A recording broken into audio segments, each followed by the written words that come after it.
Secretary Sanderson, thank you for sitting down with us today. We appreciate your time. You bet. It's great to see you.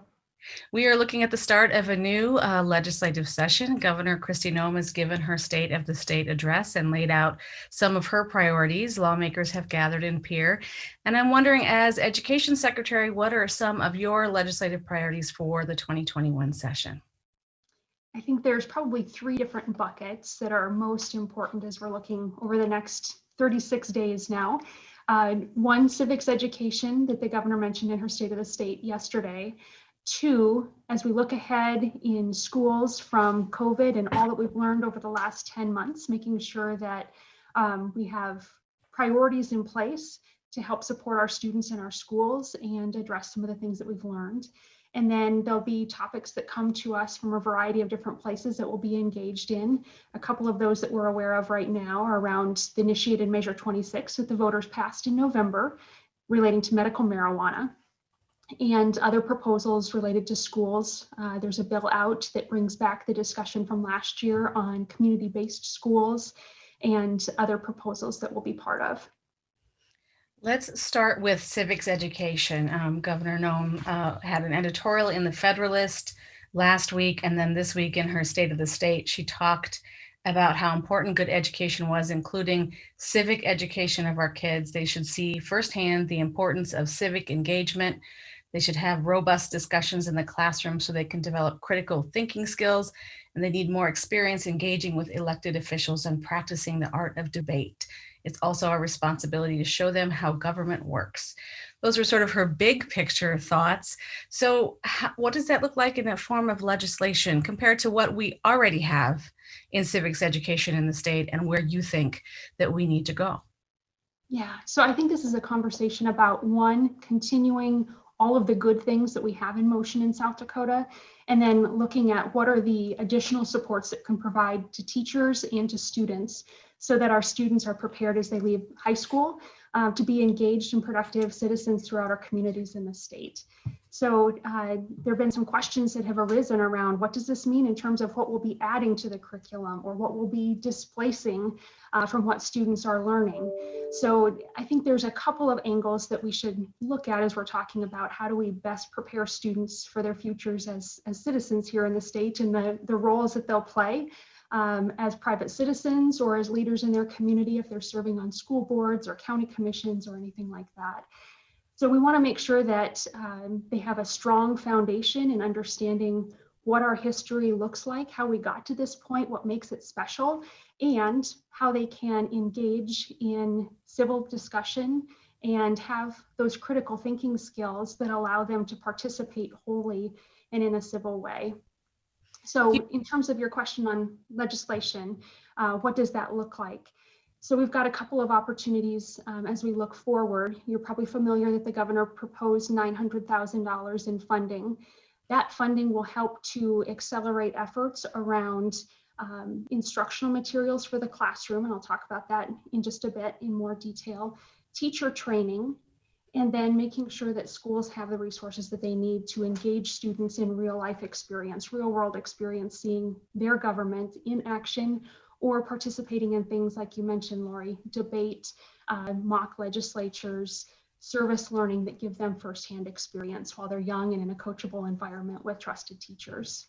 Give me an idea of how this works now. You and I are both parents. My daughter's on to college now, but as an engaged parent, of course, at the time she went to the Sioux Falls School District and Washington High Schools where she graduated, I could go on that website and look up just a lot of things about the curriculum and what they were learning without even talking to my child about it.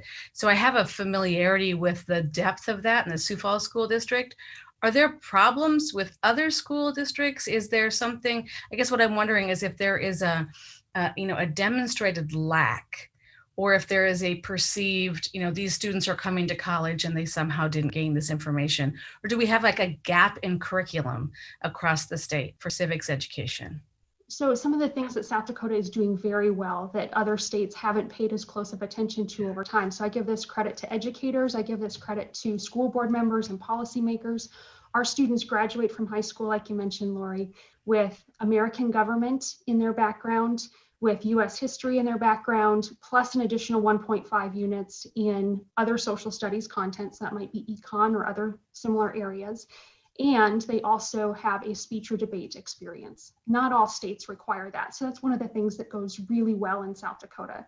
Another strength that we have is that all of our schools have content standards in all areas, but as we're talking about social studies content here, from elementary level up through the high school years, as a group of educators and experts in that area, people have agreed on what's most important for students to know and understand and be able to do related to social studies content. So those are real strengths of what we've got in place already. A couple of things that we need to consider, though, as our teachers are preparing for careers, going through university programs, not all of them have a background in US history, American government, or South Dakota history. And so we can have conversations about, is that something that we jointly think is an important experience for our pre-service teachers to have if they're going to be an elementary teacher or a middle school or high school social studies teacher. In a similar vein, we don't have any cohesive, easily accessible instructional materials or resources to teach South Dakota history or South Dakota government, economics, geography. And that $900,000 will help to develop those kinds of instructional materials. So teachers have lesson plans to be able to provide that instruction in the classroom, and students have access to things like primary documents, historical photos and videos, or interviews with South Dakota experts that really bring the rich story of our state to life. Let's talk a little bit about the push for civics education in previous years, 2019, and Secretary Ben Jones was on the show talking about that at this time. Lots of debate. Those bills did not pass. What do you think you learned from that experience as you look back on it and say, this is what we need to fine tune the legislation to create something lawmakers can get behind? Sure. So I think the major debate in 2019 was around requiring students to pass the citizenship test, the United States citizenship test, for graduation. And the crux of that came down to, is it right to add more assessment requirements to our students' experience? People agreed that our students, South Dakota students, should know what new citizens in the United States know about our country. And as we've looked at what's already in our content standards for social studies between 2nd grade and 12th grade, our South Dakota students experience every one of those 100 questions on the citizenship test at least 3 times. So our students have that experience in the classroom, that knowledge. And so as we're looking at the 2021 conversation, rather than what are the assessment requirements, let's talk about what the experiences that our students and our teachers have, what are they equipped with, so that they are prepared, our students are prepared as they enter adulthood to be engaged citizens. Who looks at the curriculum and makes choices about content? Do lawmakers get to see that and make choices about what they like and what they don't like? Is that up to the Department of Education? Tell us how curriculum development works in the state. Thanks for asking that. And so I'm going to answer in a pretty nerdy or wonky education way, if that's okay. And so we'll distinguish between content standards and curriculum. The Department of Education oversees content standards for all content areas. That's outlining what students should know, understand, and be able to do, whether that's in math or science or social studies or business education or fine arts. And so if you think about content standards, it's kind of like baking a very basic cake. There are certain elements that any cake is going to need. And so that's what our content standards also reflect.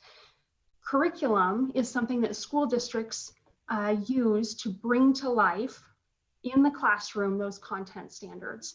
So in this case, if students are required in 4th grade to understand geography of the state, where is Pierre, South Dakota, our state capital, teachers, school districts are deciding what's the curriculum, how do I deliver that instruction in the classroom so that my students understand and know what their state capital is, where it's located on a map, and what might be unique about South Dakota state capital.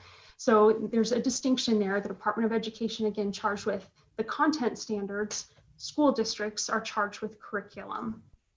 When you talk about the $900,000 and giving the teachers the resources they need, though, is there a purchase of curriculum on the state level for distribution to schools that want it?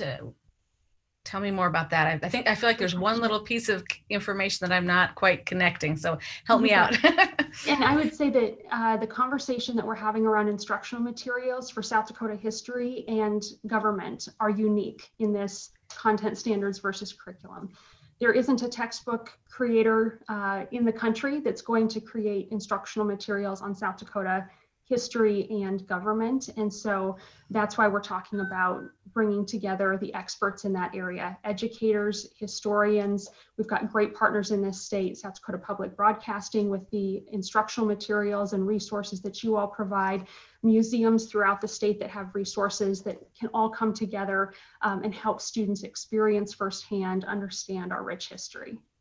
All right, let's talk a little bit about number 2 bucket, which is COVID-19. We're still very much living with that, even as vaccine distribution in the state is going quite well compared to other states. This is still a pandemic, and we still are behaving accordingly moving forward. What do we know about how the pandemic has infected this generation of kids in K through 12? Because it's easy to hear lots of doom and gloom stuff about this lost generation and how they'll never catch up. And as a parent, I question that. And I think, well, I'm not, so don't throw them out just yet because they had a difficult year.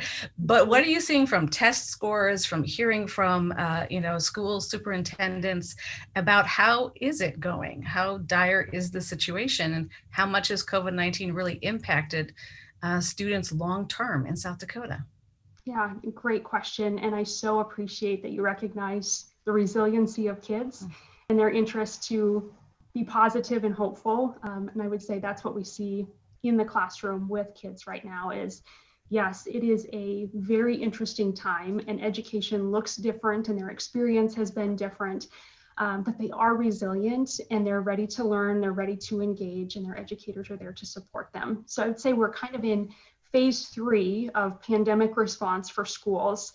Phase 1 was last spring as schools moved to a remote distance learning environment. Everybody turned on the fly and did their best to address student needs and finish out the school year. Phase 2 was coming back in person this fall and mitigating viral spread, making sure that students had the resources that we needed. You had asked about what are we seeing? I would say, yes, we saw things across the board. We had students who had done really well in remote learning and were on pace from last school year when they moved to remote learning. We saw students who had fallen behind in academics for a variety of reasons and needed some additional supports academically. And we saw the stress of the entire situation.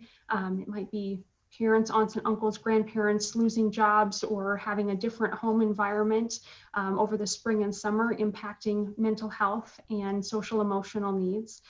We had students who, special populations through special education, English learners who needed some additional supports.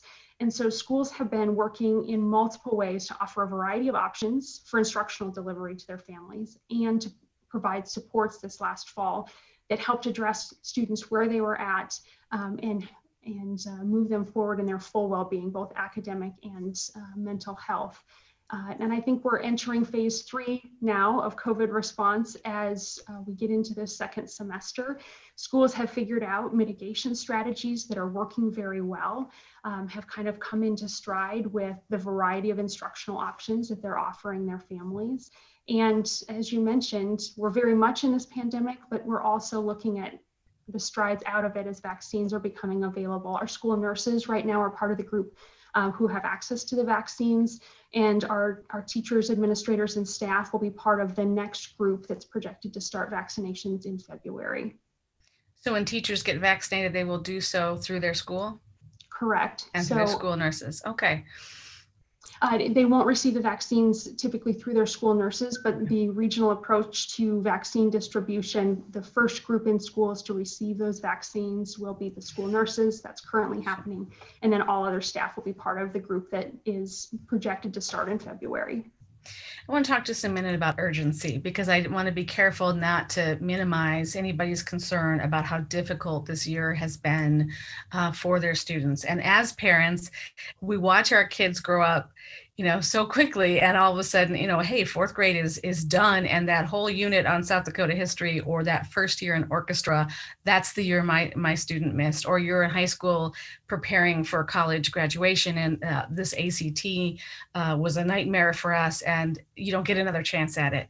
You're a mom as well, and without, speak to that sort of that sense of urgency that can almost spill into panic if you're anybody like me, where every once in a while you think, how much should I be worried, and you let your head get a little bit far away. But it's important, and it can't, when you have a child going through the system, you only get so many chances to build certain developmental skills. Talk about that for a little bit in a year that has been so disruptive for so many people. Right. And I see it through the growth of my own son. He's now 13. When he started remote learning last spring, I could still look him eye to eye. And at this point, I have to look up to see his eyes. That really puts in perspective that this time is fleeting, and so much is happening developmentally in a short period of time for all of our kids, whether they're itty bitties in kindergarten to ready for adulthood at the senior level. I read a study about student and educator perspectives on priorities of this school year. It was done in August, and it was a group of in the classroom teachers who were polled, and then high school students who are interested in becoming educators themselves. And one of the questions was student activities, extracurricular activities. What kind of priority level do we give them in this time?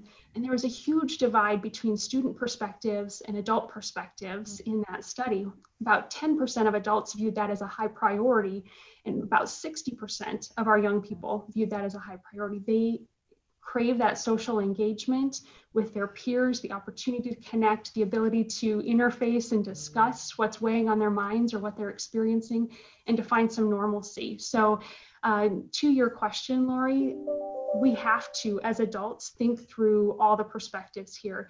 This is a blip in our lives, but this is a big moment in our kids' lives. And we need to make sure that even in a different time, a different approach, we're addressing their full well-being and needs as developing young people. Yeah, it's been sobering as well. On to sort of a third area of discussion. You mentioned Initiated Measure 26 and medical marijuana. Make the connection to me between education and that legislation. You bet. So many agencies, many legislators are looking at the passage of Initiated Measure 26 and what that means for implementation as we go forward. You might be familiar that there was a section in the initiated measure that spoke to implementation in schools, medical marijuana implementation in schools. And so we're having conversations about what that looks like and means as we go forward. And I think that will be an ongoing discussion throughout session. All right. And again, school nurses come into that conversation pretty strongly. Tell me who some of the people around the table really need to be for that conversation. You bet. So a wide variety. As I talk with superintendents and school board members, major interest is understanding the issue and how do we ensure the safety of our staff and students and the public who comes onto school grounds. So school nurses, bus drivers, teachers, the full support staff, teaching staff within a school. It really will impact everybody, and we're all working to learn more about those impacts and how we can best recognize what the voters put in place this year. Well, we hope to talk to you again about that. Do you have any other thoughts you wanted to make sure to share before we let you go today? You've been generous with your time. I appreciate the opportunity to connect, and let me know what else we can talk about as we go forward. All right. Secretary Tiffany Sanderson with the State Department of Education, thanks so much for being here. Thanks, Lori.